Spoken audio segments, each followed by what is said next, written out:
Thank you for inviting New Mexico to speak on how drought has affected our state. New Mexico is an arid to semi-arid state. It's the fifth driest based on statewide precipitation averages. Therefore, we have limited water supplies. Even though New Mexico had a really good 22 monsoon season, we are still dealing with drought conditions in the majority of the state. My name is Julie Valdez, and I am the Water Use and Conservation Bureau Chief.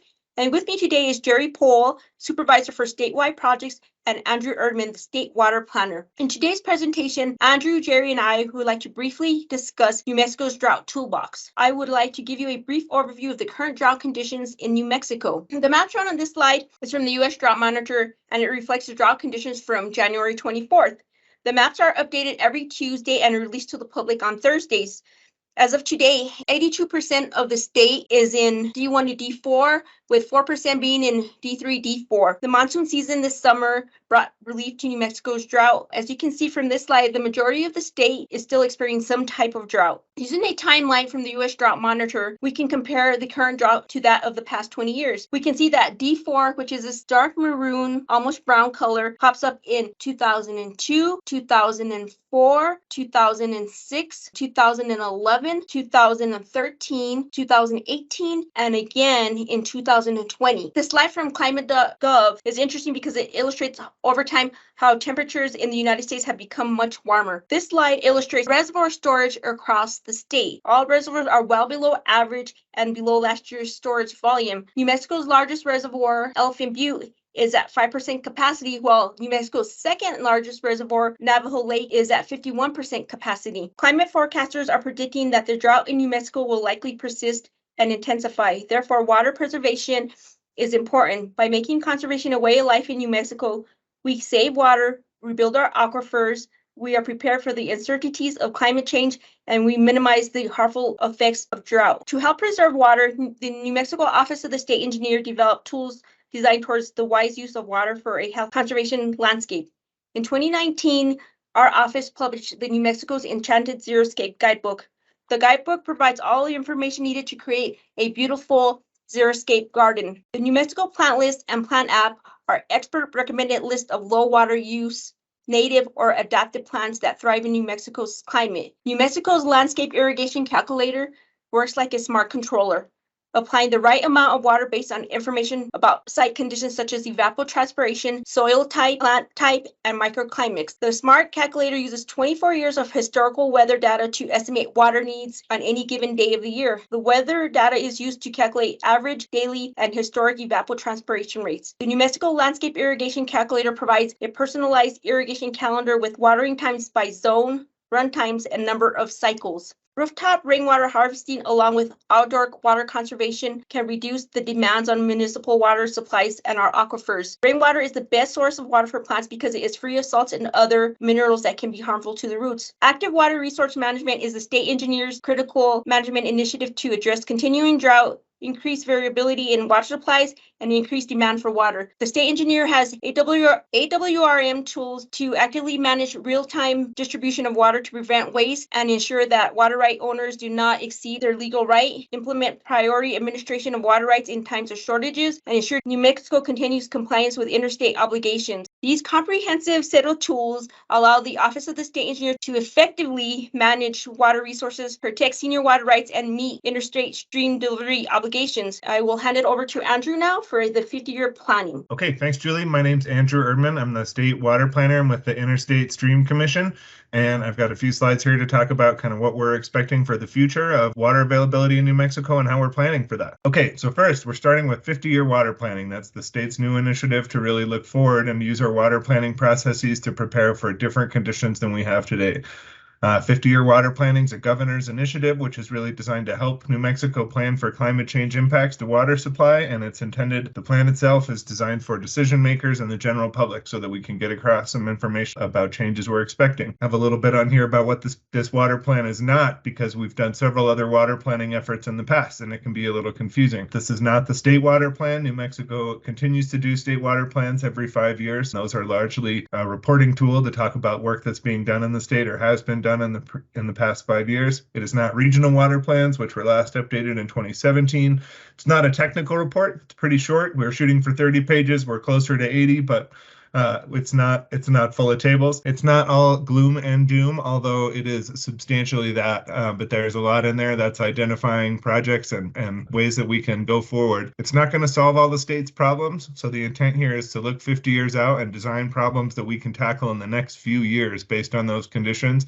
It's not to lay out the next 50 years of what has to be done. And it's not going to just sit on a shelf. It's got just a couple years worth of information in there, and it's going to keep getting updated regularly. So this, of course, is something we couldn't develop on our own. Calling myself the state water planner is a little grandiose. I have one teammate. We have a pretty small state water planning program. And so a lot of this work and the work that we're trying to continue to do is done through partnerships. And this is not by any means a comprehensive list, but a lot of the big partners that we've been working with. Speaking of that science, what you're looking at here is a graph that shows temperature trends and precipitation trends. So the red line at the top is temperature. The individual dots are individual years, and the horizontal lines are 10-year averages. So if you look at this, you can see that we're basically starting to see temperatures increasing over the past couple of decades. Maybe the 70s was particularly cold, so it's hard to know if that starts in the 70s or 80s, but certainly there's a trend of generally increasing temperatures over the last 40 or 50 years. The lower line in blue for precipitation works the same way. So individual years in dots and then 10-year averages in horizontal lines. One thing here is that there's a huge amount of variability between a wet year and a dry year, and that's expected to become more extreme of a difference. But in general, we're expecting precipitation to continue in its highly variable way.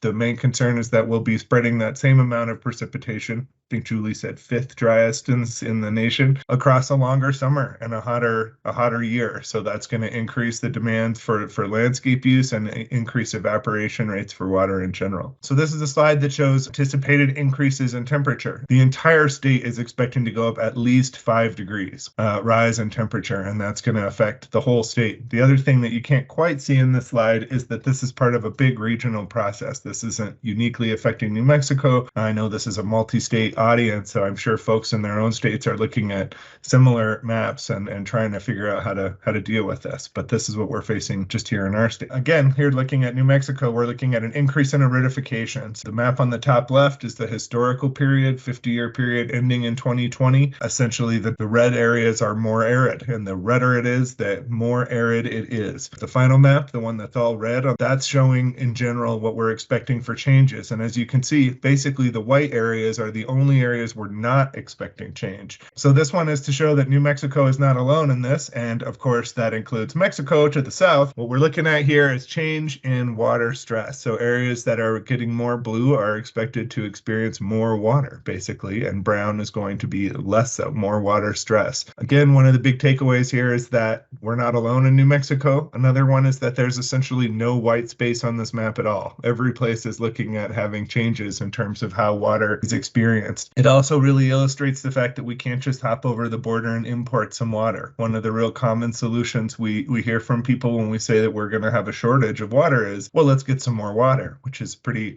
reasonable place to look next. But when you look at this in terms of just bringing in new water from over state lines, you have to go pretty far to get to an area that has water. And for anyone who was paying attention this last year, I guess, at this point, there was even the Mississippi was looking at areas where it was totally dried out. So importing water is not only politically incredibly difficult and geographically and engineering wise, but also the need is huge. So if you were really to start moving water around, there's more country with water stress than without it. So this is a long list. These are generally what we're expecting to see in terms of climate change impacts in New Mexico. An average temperature rise of 5 to 7 degrees, lower stream flow and lower aquifer recharge as a result, greater variability in precipitations, hotter and more severe droughts, decreasing snowpack with earlier and diminishing runoff, greater demands on dwindling groundwater due to surface water shortfalls, stress on natural vegetation caused by increasing temperatures and decreased water availability, and will change. There'll be some kind of change in regime of what kind of vegetation we're looking at. Increasing catastrophic forest fire frequency, increasing flooding and sediment transport in a way that irreversible damage to soils through loss of vegetation and erosion, and degraded quality of surface water. We tried to put it on this really nice background because it's a pretty gloomy list. So here's what we're trying to do about this. And I only have a little bit of information to share at this point because we haven't quite been able to release our 50-year water plan. But as we pulled it together, here's what we found. We did a very detailed look at lots of different sectors of use to look at what factors added to more resilience. And one of the things we found is that those factors generally were the same for all of the sectors of use. So after carefully looking at this across different sectors, we basically put the data back together. And we have these 5 areas that we're saying are really essential to water resilience. So one is diversity, one is demand management, watershed health, infrastructure capacity, whether the infrastructure is physically capable of delivering all the water that's needed and has some redundancy built in, and water availabilities. Okay, so here's how we're trying to tackle our 50-year water plan. Stewardship, sustainability, and equity are really the 3 pillars we're trying to build around. And those were identified by the governor in her call to create this plan back when she initially ran for office at the beginning of her first term, and she's now just beginning her second. So these 3 concepts, sustainability, stewardship, and equity, they're not mutually exclusive. There's a lot of overlap between these. Equity in particular is really a principle that we can kind of bring to lots of projects. And then finally, continued research and planning. So trying to make sure this is a living process and we continue to do a better job refining our plans and goals as we get new science and information. Thank you very much. I'm going to hand it over to Jerri. Thank you, Andrew. I just want to speak a little bit on desalination and produced water. Desalination is the oldest tool that New Mexico has in the Drought Toolbox, as we've always had a large underground brackish water supply. But going forward, it's likely to be implemented more and more. In 1958, the Office of Saline Water selected Roswell as one of 3 cities in the nation to build distillation plants in an effort to settle the Great Southwest. Salinity and drought have saturated our headlines, and policymakers at all levels grapple with how to adapt to the ever-changing environment. Researchers continue to develop crops that are adapted to the increasing temperatures and that use less water. Studies also find increasing salinity is not good for our cash crop here, which is our green chili, but it's also affecting our southern vineyards that have existed since the 1500s. We have implemented crop fallowing programs on the Pecos and Rio Grande to stretch the supply even further. And drought also brings along the risk of fire and the water quality issues that are associated with the post runoff that further exacerbate the problem. This is a generalized map showing all of the brackish saline aquifers in the state. And oddly enough, the more saline water is found at shallower depths. And in some basins, we observe an almost exponential decrease in dissolved solids at greater depths. The EPA, in response to national water stress, released the Water Reuse Action Plan in 2020, and it is regarding fit-for-purpose treatment and reuse of wastewater in these 5 major categories. New Mexico is already implementing these along with brackish and saline water treatment.